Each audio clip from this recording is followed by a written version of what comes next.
வணக்கம் செய்திகள். இன்றைய முக்கிய நிகழ்வுகளை பார்ப்பதற்கு முன்பாக தலைப்புச் செய்திகளை பார்க்கலாம். சென்னை சென்ட்ரல் மெட்ரோ ரயில் நிலையத்தில் புத்தக பூங்கா திறந்து வைத்தார் முதலமைச்சர் மு.க.ஸ்டாலின். 11 ஆண்டுகால ஆட்சிகள் பாதுகாப்பு துறைகள் தன்னிறைவு, பிரதமர் மோடி நிகழ்ச்சி பதிவு. இந்தியாவிலேயே முதன்முறையாக சென்னைகள் வணிக வளாகம் வழியாக செல்லும் மெட்ரோ ரயில் வடிவமைப்பு திட்டத்தின் புகைப்படம் வெளியீடு. கேரளாவில் அடுத்த 5 நாட்களுக்கு பருவமழை தீவிரமடையும், இந்திய வானிலை ஆய்வு மையம் எச்சரிக்கை. மாநில உரிமை காப்பதில் தமிழ்நாடு அரசு படுதோல்வி, பாமக தலைவர் அன்புமணி ராமதாஸ் குற்றச்சாட்டு. சென்னை சென்ட்ரல் மெட்ரோ ரயில் நிலையத்தில் அமைக்கப்பட்டுள்ள புத்தக பூங்காவை முதலமைச்சர் மு.க.ஸ்டாலின் திறந்து வைத்தார். வாசிப்பு பழக்கத்தை ஊக்கப்படுத்தும் விதமாக மக்கள் அதிகம் கூடும் இடங்களில் புத்தக பூங்காக்கள் அமைக்கப்படும் என்று முதலமைச்சர் மு.க.ஸ்டாலின் அறிவித்திருந்தார். இந்நிலையில் சென்னை சென்ட்ரல் மெட்ரோ ரயில் நிலையத்தில் அமைக்கப்பட்டுள்ள புத்தக பூங்காவை முதலமைச்சர் மு.க.ஸ்டாலின் திறந்து வைத்தார். பள்ளி கல்வித்துறை சார்பில் ரூபாய் 1,85,00,000 மதிப்பில் அமைக்கப்பட்டுள்ள புத்தக பூங்காவை திறந்து வைத்த முதலமைச்சர் புத்தகங்களை பார்வையிட்டார். சுமார் 10,000 புத்தகங்கள் இடம்பெறும் வகையில் இந்த புத்தக பூங்கா அமைக்கப்பட்டுள்ளது. இந்நிகழ்ச்சியில் அமைச்சர்கள் சேகர்பாபு, அன்பில் மகேஷ், மேகர் பிரியா உள்ளிட்டோர் பங்கேற்றனர். கடந்த 11 ஆண்டுகளில் பாதுகாப்பு துறையில் பல்வேறு மாற்றங்கள் கொண்டுவரப்பட்டுள்ளதாக பிரதமர் மோடி பெருமிதம் தெரிவித்துள்ளார். பிரதமர் நரேந்திர மோடி ஆட்சிக்கு வந்து 11 வருடங்கள் நிறைவடைந்துள்ளன. கடந்த வருடம் ஜூன் மாதம் 9ஆம் தேதி குடியரசுத் தலைவர் மாளிகையில் அவர் பிரதமராக 3வது முறையாக பதவியேற்றார். நேற்றுடன் 3வது முறை பதவியேற்று ஓராண்டு நிறைவு பெற்றுள்ளது. இதையடுத்து தனது எக்ஸ் தளத்தில் பிரதமர் மோடி ஆட்சி நிர்வாகம் குறித்து பல்வேறு துறைகளில் ஏற்பட்ட மாற்றங்கள் தொடர்பாகவும் பதிவிட்டுள்ளார். இது குறித்து பிரதமர் மோடி தனது எக்ஸ் தளத்தில் கடந்த 11 ஆண்டுகளில் பாதுகாப்பு துறையில் பல்வேறு மாற்றங்கள் கொண்டுவரப்பட்டுள்ளது என்று, பாதுகாப்பு துறையை நவீனமாக்குவதும் தன்னிறைவு பெறுவதிலும் முழுமையான கவனம் செலுத்தப்பட்டுள்ளதாக குறிப்பிட்டுள்ளார். மேலும் இந்தியாவை வலிமையாக்கும் உறுதியுடன் இந்திய மக்கள் ஒன்றிணைந்து இருப்பதை பார்ப்பது மகிழ்ச்சி அளிப்பதாகவும் பிரதமர் மோடி நெகிழ்ச்சி தெரிவித்துள்ளார். இந்தியாவிலேயே முதன்முறையாக சென்னைகள் வணிக வளாகம் வழியாக செல்லும் மெட்ரோ ரயில் திட்டம் செயல்படுத்தப்பட்டுள்ளது. இந்தியாவில் முதல் முறையாக சென்னைகள் வணிக வளாக கட்டடத்திற்கு உள்ளே சென்று வெளியில் வரும் வகையில் மெட்ரோ ரயில் நிலையம் அமைக்க திட்டமிடப்பட்டுள்ளது. இதற்காக சென்னைகள் திருமங்கலம் மெட்ரோ ரயில் நிலையத்தில் 9 மாடி வணிக வளாகம் அமைக்கப்பட உள்ளது. தற்போது இந்த புதிய ரயில் நிலையம் வடிவமைப்பு திட்டத்தின் புகைப்படம் வெளியாகி உள்ளது. சென்னைகள் பெருநகர் மற்றும் புறநகரை இணைக்கும் வகையில் 2ஆம் கட்ட மெட்ரோ ரயில் திட்டம் 3 வழித்தடங்களில் பணிகள் நடைபெற்று வருகின்றன. இந்நிலையில் முதற்கட்ட மெட்ரோ ரயில் திட்டத்தில் உள்ள நிலையங்களில் வணிக வளாகங்கள் அமைக்க கடந்த சில நாட்களுக்கு முன்பு ஒப்பந்தங்கள் அறிவிக்கப்பட்டது. இதில் திருமங்கலம் மெட்ரோ ரயில் நிலையத்துடன் கூடிய 9 மாடி கட்டிடத்தின் மாதிரி படங்கள் தற்போது வெளியாகின. இந்த திட்டத்தின் மையமாக ஒருங்கிணைக்கப்பட்ட 2 மாடிகளை கொண்ட ரயில் நிலையம் சுமார் 6.85 லட்சம் சதுர அடியில் அமைக்கப்பட உள்ளது. வணிக கட்டிடங்களின் 4வது தளத்தில் மெட்ரோ ரயில் நிலையம், 5 மற்றும் 6வது தளத்தில் மெட்ரோ ரயில்கள் செல்லும் வகையில் வடிவமைக்கப்பட்டுள்ளது. கேரளாவில் அடுத்த 5 நாட்களுக்கு பருவமழை தீவிரமடையும் என வானிலை ஆய்வு மையம் தெரிவித்துள்ளது. கேரளாவில் தற்போது தென்மேற்கு பருவமழை தொடங்கியுள்ளது. மேற்கு திசையில் காற்று வலுவடைந்து வருவதால் அடுத்த 5 நாட்களுக்கு பருவமழை தீவிரமடையும் என்று சென்னை வானிலை ஆய்வு மையம் தெரிவித்துள்ளது. அதன்படி இன்று பத்தனம்திட்டா, ஆலப்புழா, கோட்டயம், எர்ணாகுளம் மற்றும் திருச்சூர் ஆகிய மாவட்டங்களுக்கு மஞ்சள் எச்சரிக்கை விடுக்கப்பட்டுள்ளது. இதேபோல் மலப்புரம், கோழிக்கோடு, கண்ணூர் மற்றும் காசர்கோடு ஆகிய மாவட்டங்களுக்கு நாளை மஞ்சள் அலர்ட் விடுத்துள்ளது. மேலும் தனிமைப்படுத்தப்பட்ட பகுதிகளில் அதிக கனமழை பெய்யும் என்று வானிலை மையம் தெரிவித்துள்ளது. மாநில உரிமை காப்பதில் தமிழ்நாடு அரசு படுதோல்வி அடைந்துள்ளதாக பாமக தலைவர் அன்புமணி ராமதாஸ் குற்றம் சாட்டியுள்ளார். இதுகுறித்து பாமக தலைவர் அன்புமணி ராமதாஸ் வெளியிட்டுள்ள எக்ஸ் தள பதிவில், ஒருங்கிணைந்த கல்வி திட்டத்தின்படி தமிழ்நாடு அரசுக்கு வழங்கப்பட வேண்டிய ரூபாய் 2,151 கோடியே 59 லட்சத்தை ஒன்றிய அரசு வழங்க மறுப்பதை எதிர்த்து தொடரப்பட்ட வழக்கை அவசர வழக்காக விசாரிக்க வேண்டும் என்று தமிழ்நாடு அரசின் சார்பில் விடுவிக்கப்பட்ட கோரிக்கையை உச்சநீதிமன்றம் நிராகரித்து விட்டது. ஜூலை 13ஆம் தேதி வரை உச்சநீதிமன்றத்திற்கு கோடை விடுமுறை விடப்பட்டுள்ள நிலையில் அதற்கு முன்பாக இந்த வழக்கு விசாரணைக்கு எடுத்துக் கொள்ளப்படுவதற்கு வாய்ப்பில்லை.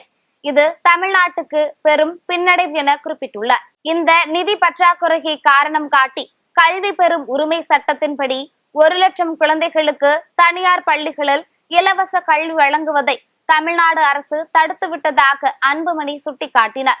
மாநிலங்களின் உரிமைகளை மீட்பதுதான் தங்களின் லட்சியம் என்று கூறி ஆட்சிக்கு வந்த திமுக மாநில உரிமைகளை காப்பதற்காக எந்த நடவடிக்கைகளையும் எடுக்கவில்லை எனவும் அவர் குற்றம் சாட்டினார். மிகவும் தாமதமாக உச்சநீதிமன்றத்தை அணுகியதன் மூலம் நிதியை பெறுவதில் தோல்வியடைந்து விட்டதாக கூறிய அன்புமணி, தமிழ்நாடு அரசு உடனடியாக மீண்டும் உச்சநீதிமன்றத்தை அணுகி வழக்கை விரைவாக விசாரித்து தமிழ்நாட்டிற்கு நிதி கிடைப்பதை உறுதி செய்ய வேண்டும் என கேட்டுக்கொண்டார். அது மட்டுமின்றி கல்வி பெறும் உரிமை சட்டத்தின்படி தனியார் பள்ளிகளில் 25% இடங்களில் ஏழை குழந்தைகளை சேர்க்கவும் அவர்களுக்கு கல்வி வழங்கவும் நடவடிக்கை எடுக்க வேண்டும் என அன்புமணி ராமதாஸ் தெரிவித்துள்ளார்.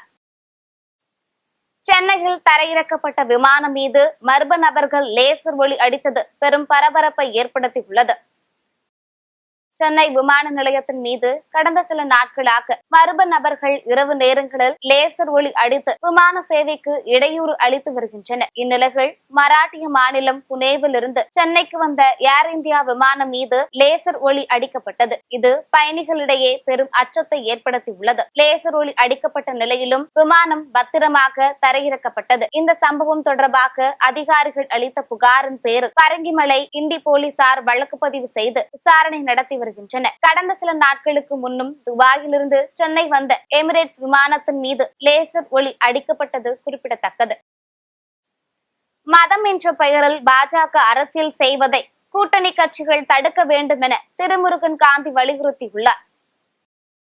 ஜூன் 22ஆம் தேதி இந்து முன்னணி சார்பில் மதுரையில் நடத்தப்படும் முருகர் பக்தர் மாநாட்டை தடை செய்ய வேண்டும் என்பதை வலியுறுத்தி மக்கள் அதிகாரம், மே 17 இயக்கம், பெரியார் திராவிடர் கழகம், திராவிடர் விடுதலை கழகம் ஆகிய அமைப்புகள் சார்பில் சென்னை டிஜிபி அலுவலகத்தில் புகார் மனு அளிக்கப்பட்டது. அதனைத் தொடர்ந்து செய்தியாளர்களை சந்தித்த திருமுருகன் காந்தி, கடவுள் நம்பிக்கை என்ற பெயரில் தமிழ்நாட்டை சீர்குலைக்கும் நோக்கில் இந்த இந்துத்துவ அமைப்புகள் செயல்படுவதாக குற்றம் சாட்டினார். இந்த மாநாட்டை பாஜகவில் கூட்டணி வைத்திருக்கக்கூடிய கட்சிகள், குறிப்பாக அதிமுக தடுக்க வேண்டும் என கேட்டுக்கொண்டார். டெல்லியில இருக்கக்கூடிய தமிழர்கள் முருக பக்தர்ல இருக்கிறவங்க 7000 வீடு இடிச்சிருக்கிற நீ. டெல்லியில இருக்கக்கூடிய தமிழர்களோட வீடு 7000 பேர் வீடை இடிச்சிட்டு தமிழ்நாட்டுல வந்துட்டு நான் என்ன தமிழனுக்கு நல்லது பண்றேன், முருகனுக்கு நல்லது பண்றேன்னு சொல்லி இந்த பித்தலாட்டத்தை ஏன் செய்யறான்? அதே மதுரையில தமிழர்கள் ஆயிரம் ஆண்டுகளாக வளர்ந்து நம்ம இங்க நாகரிகத்தை வளர்த்த கீழடியில அவ்வளவு ஆதாரம் இருக்குது. அந்த ஆதாரத்தினுடைய அறிக்கைகள் வெளியில வந்ததுன்னா உலக அளவில் பழம்பெரும் நாகரிகங்களில் தமிழர் நாகரிகமும் மதுரை வைகை ஆற்றுக்கரையினுடைய நாகரிகமும் இந்த மதுரை மக்களுக்கு பெருமை சேர்க்கக்கூடிய அந்த கீழடி அறிக்கையை ஏன் இது வரைக்கும் வெளியிடல? அமித்ஷா வந்து நேற்றுக்கு வந்து பேசுறாரு. நம்ம அமித்ஷாவை பார்த்து கேட்போம், பிஜேபி தலைவரை பார்த்து கேட்போம். கீழடி என்கின்ற மதுரையினுடைய நாகரிகத்தின் தொட்டிலாக அறியப்படுகின்ற அந்த பெருமை மிகுந்த தமிழனுடைய பெருமையை பேசுகின்ற அந்த கீழடி அகழாய்வினுடைய அறிக்கையை ஏன் பிஜேபி வெளியிடாமல் தடுத்து வைத்திருக்கிறது? ஏன் மறுக்கிறது? தமிழ்நாட்டிலிருந்து திமுக, அதிமுக சார்பில் மனு தாக்கல் செய்த 6 பேரும் மாநிலங்களவை உறுப்பினர்களாக போட்டியின்றி தேர்வாகி உள்ளனர். தமிழகத்திலிருந்து 6 மாநிலங்களவை உறுப்பினர்களை தேர்வு செய்ய வரும் 19ஆம் தேதி தேர்தல் நடைபெற உள்ளது. 6 இடங்களுக்கான தேர்தலில் திமுக 3லும், மக்கள் நீதி மையம் 1 இடத்திலும் போட்டியிடும் என முதலமைச்சர் மு.க.ஸ்டாலின் அறிவித்தார். அதன்படி திமுக சார்பில் தற்போதைய எம்பி வில்சன், கவிஞர் சல்மா, முன்னாள் எம்எல்ஏ சிவலிங்கம் ஆகியோர் போட்டியிட்டனர். அதேபோல் திமுக கூட்டணி கட்சியான மக்கள் நீதி மையம் சார்பில் அக்கட்சியின் தலைவர் கமல்ஹாசன் போட்டியிட்டார். கடந்த ஜூன் 6ஆம் தேதி முதலமைச்சர், துணை முதல்வர் உதயநிதி ஸ்டாலின், கூட்டணி கட்சி தலைவர்கள் வைகோ, திருமாவளவன், செல்வ பெருந்தகை மற்றும் டி.ஆர். பாலு, கனிமொழி எம்பி ஆகியோர் முன்னிலையில் தமிழ்நாடு சட்டமன்ற பேரவை அலுவலகத்தில் 4 பேரும் தங்களது வேட்புமனுக்களை தாக்கல் செய்தனர். அதேபோல் அதிமுக சார்பில் வேட்பாளராக அறிவிக்கப்பட்டுள்ள அதிமுக வழக்கறிஞர் பிரிவு செயலாளர் இன்பதுரை, செங்கல்பட்டு கிழக்கு மாவட்ட அதிமுக அவைத்தலைவர் தனபால் ஆகியோரும் தங்களது வேட்புமனுக்களை அதிமுக பொதுச் செயலாளர் எடப்பாடி பழனிசாமி முன்னிலையில் தாக்கல் செய்தனர். இதேபோல் சுயேட்சைகள் 7 பேர் என மொத்தம் 13 பேர் வேட்புமனு தாக்கல் செய்திருந்தனர். வேட்புமனு தாக்கல் நிறைவு பெற்ற நிலையில் வேட்புமனுக்கள் மீதான பரிசீலனை நடைபெற்றது. 10 எம்எல்ஏக்களின் முன்மொழிவு இல்லை என்றால் வேட்புமனு நிராகரிக்கப்படும் என்பதால் சுயேட்சைகளின் 7 பேரின் வேட்புமனுக்கள் நிராகரிக்கப்பட்டன. மொத்தமே 6 இடங்கள் மட்டுமே காலியாக திமுக கூட்டணி மற்றும் அதிமுக வேட்பாளர்கள் அனைவரும் போட்டியின்றி தேர்வாகின்றனர்.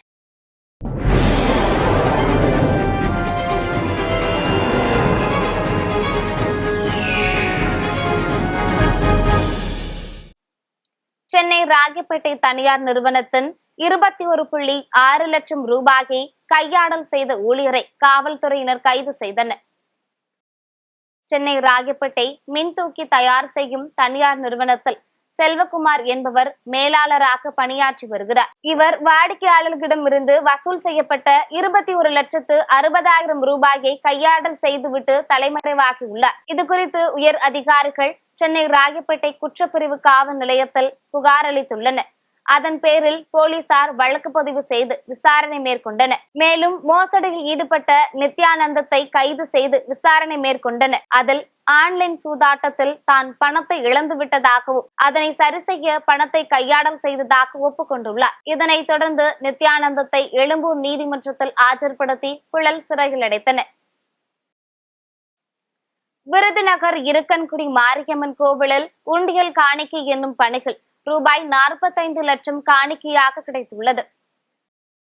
விருதுநகர் மாவட்டம் சாத்தூர் இருக்கன்குடி மாரியம்மன் கோவில் மிகவும் பிரசித்தி பெற்ற கோவிலாக விளங்கி வருகிறது. இக்கோவிலில் மாதந்தோறும் உண்டியல் காணிக்கை எண்ணப்படுவது வழக்கம்.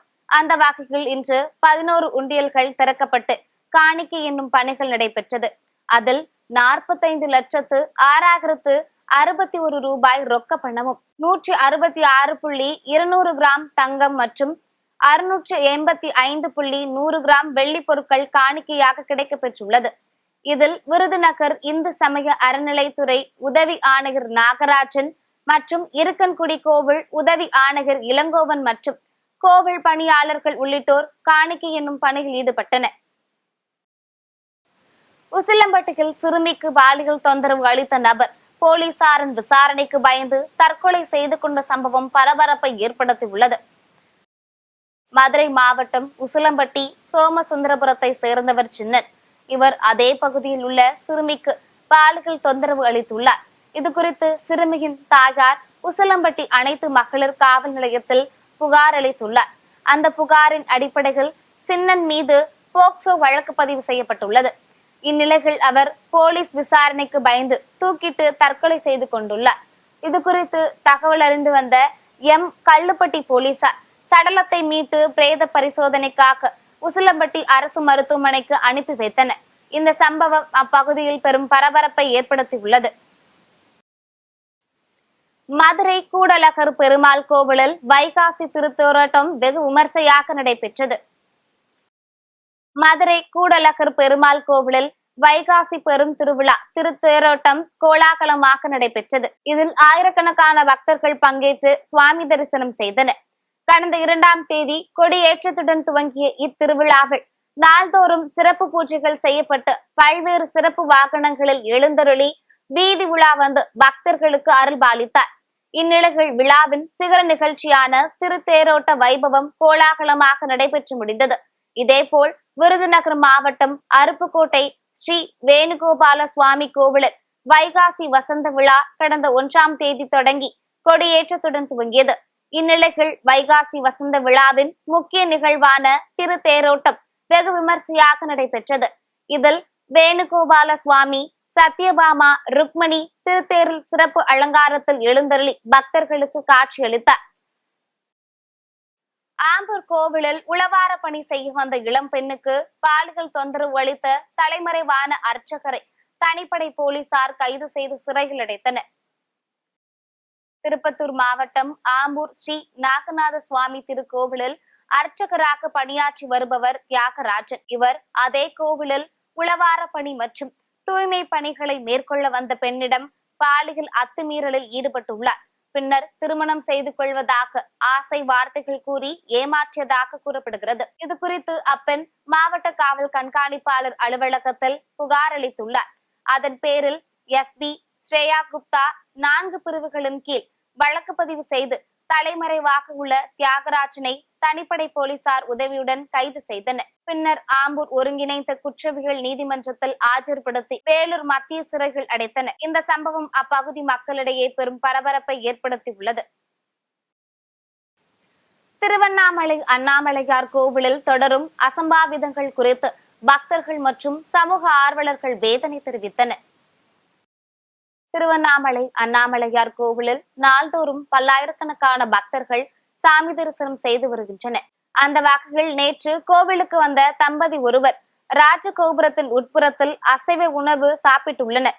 இதனை கண்டு அதிர்ச்சி அடைந்த சக பக்தர்கள் அளித்த புகாரின் பேரில் காவல்துறையினர் அந்த தம்பதியினரிடம் விசாரணை மேற்கொண்டு வருகின்றனர். கடந்த சில தினங்களுக்கு முன்பு அண்ணாமலையார் கோவிலில் பக்தர் ஒருவர் கையில் செருப்பை ஏந்தியவாறு ஆலய வளாகத்தில் இருந்ததும் மற்றொரு பக்தர் காலில் செருப்புடன் கோவிலில் நடந்து செல்லும் காட்சியும் சமூக வலைதளங்களில் பரவி பரபரப்பை ஏற்படுத்தியது. ஆன்மீக பக்தர்களின் மனம் புண்படாதவாறு இது போன்ற அசம்பாவிதங்கள் இனிமேலும் நடைபெறாமல் தடுக்க காவல்துறையினர் உரிய நடவடிக்கை எடுக்க வேண்டும் என பக்தர்களும் மற்றும் சமூக ஆர்வலர்களும் கோரிக்கை விடுத்துள்ளனர். தமிழகத்தில் கடந்த சில நாட்களாக தங்கம் விலை உயர்ந்து வந்த நிலையில் இன்று தங்கம் விலை அதிரடியாக குறைந்துள்ளது. இதனால் பொதுமக்கள் உற்சாகமடைந்துள்ளனர். சென்னையில் 22 கேரட் ஆபரண தங்கத்தின் விலை சவரனுக்கு 88 ரூபாய் குறைந்து 78,064 ரூபாய்க்கு விற்பனை செய்யப்படுகிறது. ஆபரண தங்கம் கிராமுக்கு 11 ரூபாய் குறைந்து 9,758 ரூபாய்க்கு விற்பனை செய்யப்படுகிறது. வெள்ளி விலை கிராமுக்கு 1 ரூபாய் குறைந்து 119 ரூபாய்க்கும் 1 கிலோ வெள்ளி விலை 1000 ரூபாய் குறைந்து 1,19,000 ரூபாய்க்கும் விற்பனை செய்யப்படுகிறது. அமெரிக்க அதிபர் டிரம்பின் உத்தரவை கண்டித்து முக்கிய மாகாணங்களில் பொதுமக்கள் வன்முறையில் ஈடுபட்ட சம்பவம் கலவரமாக மாறியுள்ளது. அமெரிக்காவில் சட்டவிரோதமாக குடியேறுபவர்களுக்கு எதிராக அதிபர் டொனால்ட் ட்ரம்ப் தலைமையிலான அரசு கடும் நடவடிக்கை எடுத்து வருகிறது. இதன்படி கலிபோர்னியா மாகாணத்தின் லாஸ் ஏஞ்சல்ஸ் நகரின் பல்வேறு இடங்களில் குடியேற்றம் மற்றும் சுங்கத்துறை அதிகாரிகள் அதிரடி சோதனை மேற்கொண்டு சட்டவிரோதமாக தங்கியிருந்த 44 பேரை கைது செய்தனர். இந்நிலையில் அமெரிக்காவில் சட்டவிரோதமாக குடியேறுபவர்களை வெளியேற்றும் ட்ரம்ப் அரசின் முடிவை கண்டித்து லாஸ் ஏஞ்சல்ஸ், சான் பிரான்சிஸ்கோ ஆகிய பகுதிகளில் தொடர் போராட்டம் நடைபெற்று வருகிறது. தற்போது இந்த போராட்டம் கலவரமாக மாறியுள்ளது. இந்த போராட்டத்தில் கடைகள், வாகனங்கள், வணிக நிறுவனங்களுக்கு போராட்டக்காரர்கள் தீ வைத்தனர். இதனால் அமெரிக்காவில் பெரும் பதற்றமான சூழல் நிலவி வருகிறது. மீண்டும் தலைப்புச் செய்திகள். சென்னை சென்ட்ரல் மெட்ரோ ரயில் நிலையத்தில் புத்தக பூங்கா திறந்து வைத்தார் முதலமைச்சர் மு க ஸ்டாலின். 11 ஆண்டு கால ஆட்சிகள், பாதுகாப்பு துறைகள் தன்னிறைவு, பிரதமர் மோடி நிகழ்ச்சி பதிவு. இந்தியாவிலேயே முதன்முறையாக சென்னையில் வணிக வளாகம் வழியாக செல்லும் மெட்ரோ ரயில் வடிவமைப்பு திட்டத்தின் புகைப்படம் வெளியீடு. கேரளாவில் அடுத்த 5 நாட்களுக்கு பருவமழை தீவிரமடையும், இந்திய வானிலை ஆய்வு மையம் எச்சரிக்கை. மாநில உரிமை காப்பதில் தமிழ்நாடு அரசு படுதோல்வி, பாமக தலைவர் அன்புமணி ராமதாஸ் குற்றச்சாட்டு. இத்துடன் செய்திகள் நிறைவடைந்தன. மீண்டும் செய்திகள் இரவு 8 மணிக்கு. மேலும் செய்திகளை தெரிந்து கொள்ள மதிமுகம் பிரைம் யூடியூப் தளத்தில் இணைந்திருங்கள்.